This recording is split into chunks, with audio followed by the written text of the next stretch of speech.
Hi everybody, I'm Zilla Blitz and welcome. Today we're going to review Votes for Women, designed by Tory Brown and published by Fort Circle Games.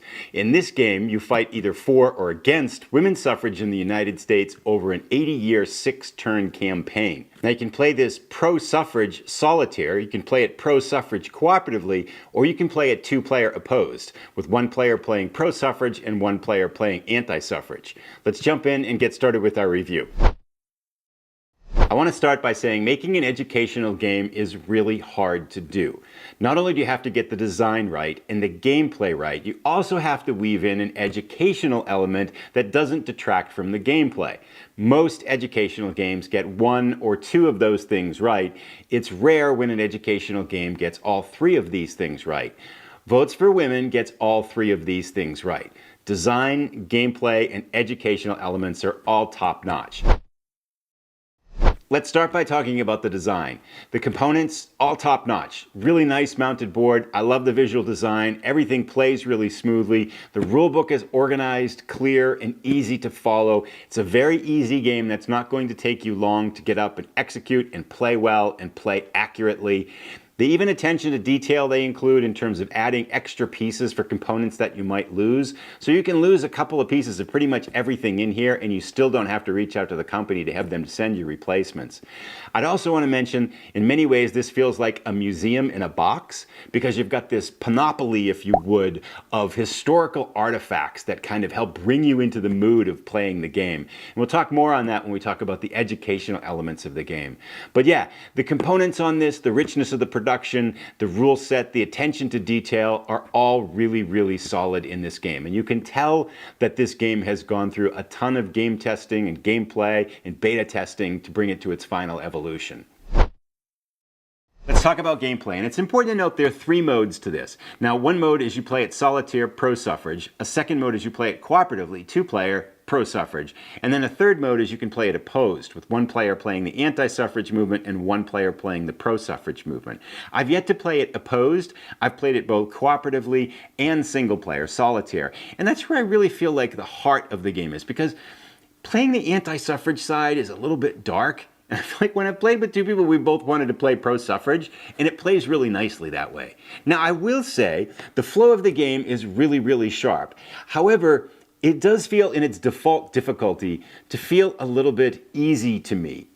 Like we've yet to lose, and that might sound like a bad thing, but there are modes and ways in rule adoptions and modifications you can make to make the AI more challenging to beat. And I think that's the next level that we'll probably take this game to, is adding some of those difficulty modifiers in there. But having said that, even though the game is somewhat easy to win, it does feel like it's challenging you to make good decisions. You have to play well, and you have to make good decisions in order to win.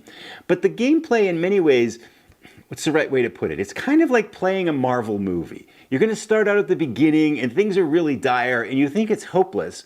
And then you reach this dramatic conclusion by the end. And it's almost always in the sixth turn where it feels like you've pulled out this dramatic win. So in many ways, it does feel like you're playing this Marvel movie. Well, except for Infinity Wars, but that's a whole different story, right? Or it's kind of like a baseball game, right? Where you're losing 4-0 in the first inning. Because when you first start out the game, the anti-suffrage forces just basically cover the whole eastern side of the United States. And you're looking and you're thinking, we have to get 36 states to ratify the 19th Amendment? That's not going to happen. And then by the midpoint in the game, so like by the 5th inning, you're still losing by like 5-2, and it's still looking pretty grim, and you're thinking, there's no way we're going to win this game. But the way the cards work in the game, the stronger cards appear later in the game. So by the 8th inning, maybe it feels like you're losing 6-5, and you're like, I don't know, I don't think we can pull it out, but the momentum's on our side. And then you get to the last turn and you get this 2-run home run and you win 7-6 and the cards come out in your favor and you're like, yes, women's suffrage is for us. So even though it feels somewhat, I don't want to go too far as to say it feels preordained, but it does feel like after you've played a few times, it's like, yeah, we're kind of expecting we're going to win, but that's okay. And I do think the way to go forward, if you want that intellectual challenge, is definitely to adopt some of those more challenging AI rules that give the AIs a little bit of more die roll tweaks to work in their favor. Where this game really rises to another level, though, is its brilliance in folding in the educational story of women's suffrage into the gameplay. Now, to be fair, you can play through this game without reading the historical information on the bottom of the cards, without looking at the historical artifacts, and you can grind through it and play it as kind of a straight up game. But it's kind of like chugging a fine wine. My recommendation if you get this game is to savor it like a fine Cabernet. So you're looking at the historical context and reading that and talking about that a little bit and looking at the pictures on the cards. Take the time to explore those historical artifacts to really sink you into the story behind women's suffrage. That's the way to play this game. Don't rush through it. Enjoy the journey. Talk about what these things mean because it will bring up a rich diorama and all of the subtleties and complications and intricacies of the battle for women's suffrage. Now, the other thing I like about this too, this is a game that doesn't sugarcoat US history. I mean, it really brings out the dark side of some of the decisions that were involved with women's suffrage. This game is going to connect you to racism, slavery, prohibition, national disasters, the Civil War, World War I, over this kind of 70 to 80 year span of US history. And it's going to bring about a lot of complex and challenging issues. And if you read the historical subtext of the cards, it's going to force some real moral quandaries on you. Do you endorse racism in order to advance the women's suffrage cause? I've played that card and I felt really bad about it afterwards, but it's a pretty powerful political ploy. So this game, if you take the time to enjoy that journey through the historical diorama that this portrays, the game is just a marvelous historical experience, and you will end the game absolutely having a greater appreciation for the enormity of this epic, decades-long struggle.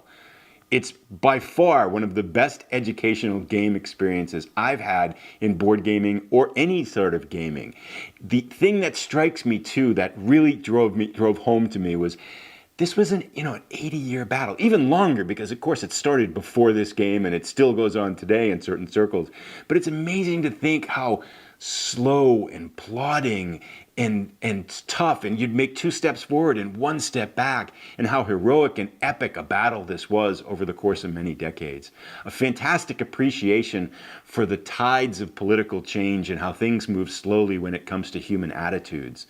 And yet the final hope, the final victory, achieving women's suffrage, makes you feel like, yeah, good can win out in the end. Unless, of course, you're this guy who put a comment on my unboxing video. As I mentioned in the beginning of the review, I think it's very rare when you have a game that meshes and folds in educational context as well as this does with gameplay.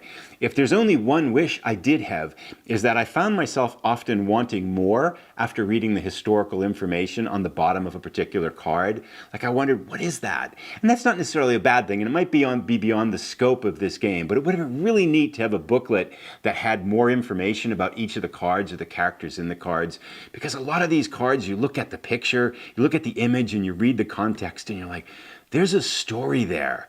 And it makes you curious, and it makes you want to learn more.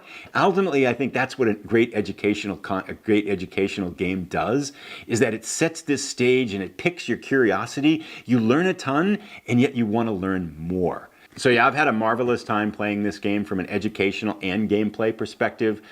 Played it Solitaire and really enjoyed it. Played it with my daughter, and she's a college student. We've had a marvelous time playing about it. The conversations that it spawned and the reflection that it makes you, kind of gives you on US history and this battle is really remarkable. It's a powerfully done job, with the caveat that you can ignore all that. You can play it without reading the context on the cards.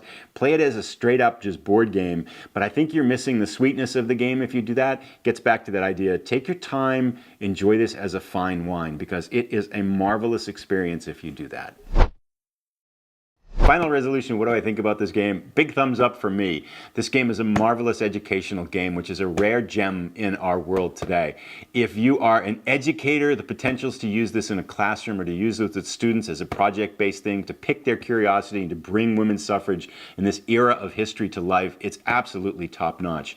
If you are a family and have kids that you want to help understand the epic struggle for women's suffrage and have a fun time learning about this component of history, big thumbs up. If you're a wargamer who's willing to go beyond straight military engagements and dig into something that's a lot more political and a lot more murky and looks into kind of a darker side as well of US history, this is a game for you as well. I think wargamers will really enjoy this one too.